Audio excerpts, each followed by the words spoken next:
Bonjour tout le monde, c'est Margot. Aujourd'hui je suis ravie de vous rencontrer pour une nouvelle vidéo. Alors mon départ approche, je vais quitter cette fabuleuse ville, mais je ne pourrai pas partir en vous disant que à Shanghai tout est parfaitement rose.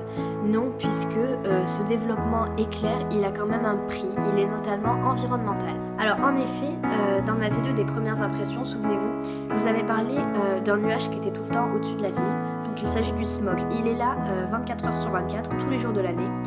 Et je me suis vite rendu compte, après 2 jours à piétiner dans la ville, que en rentrant chez moi le soir, j'avais des maux de tête. Donc pour cela, j'ai fait comme la plupart des habitants de Shanghai. Je me suis procuré des masques. Donc c'est un masque jetable que je change tous les jours et que je mets comme ça dès que je veux sortir dans la ville. Donc voilà, si vous allez à Shanghai, ne vous étonnez pas de voir des gens avec des masques dans toute la ville. Cela fait partie de l'environnement dans la ville. Pour ce qui en est de la qualité des eaux, par contre, elle ne fait que se détériorer au fil des années. Donc des tests ont été menés et sur 259 échantillons d'eau prélevés, 88 s'avéraient impropres. Cette pollution est notamment due au nombre d'habitants qui est très élevé à Shanghai, mais également aux industries qui généralement ne respectent pas les lois mises en place pour protéger l'environnement, ce que le gouvernement chinois reproche à la municipalité de Shanghai qui est jugée trop laxiste. Vous vous en doutez, évidemment, pour ce qui est de la pollution des eaux, c'est à cause de l'activité portuaire et mais aussi de toute l'activité qui s'y déroule autour et de toutes les usines qui s'y sont installées. Donc Shanghai, comparé à Paris, est sur le plan écologique beaucoup moins performante que Paris. Car en effet, malgré certains pics de pollution dans l'année dans la capitale, il est quand même très rare de voir des gens dans la rue se promener avec des masques.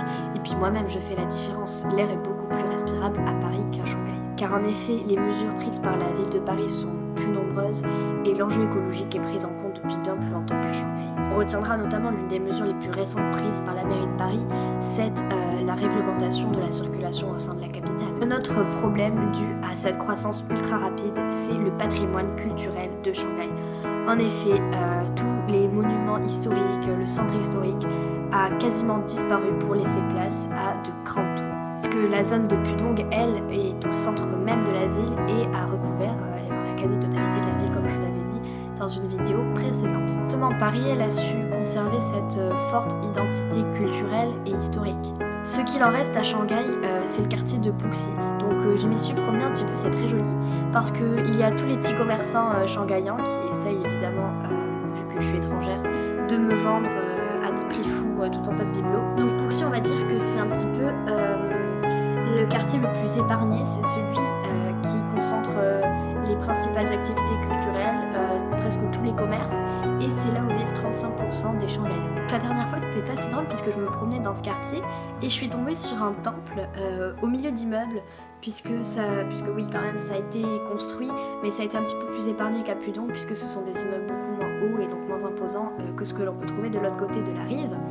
Et donc ça m'a fait l'effet comme d'une clairière, et un peu ça illustre bien donc ce qui reste du patrimoine historique à Shanghai. Donc malgré cette culture qui a été reniée, Shanghai met en place de nombreux moyens pour pouvoir attirer les touristes du monde entier. En effet, c'est la ville chinoise qui attire le plus d'étrangers, avec 4 millions de touristes venus des 4 coins du monde par an. Pour son attractivité, un bel exemple de la mondialisation, c'est également la création du parc Disneyland à Shanghai en 2016, soit 24 ans après celui qui a été créé à Paris, donc Euro Disney.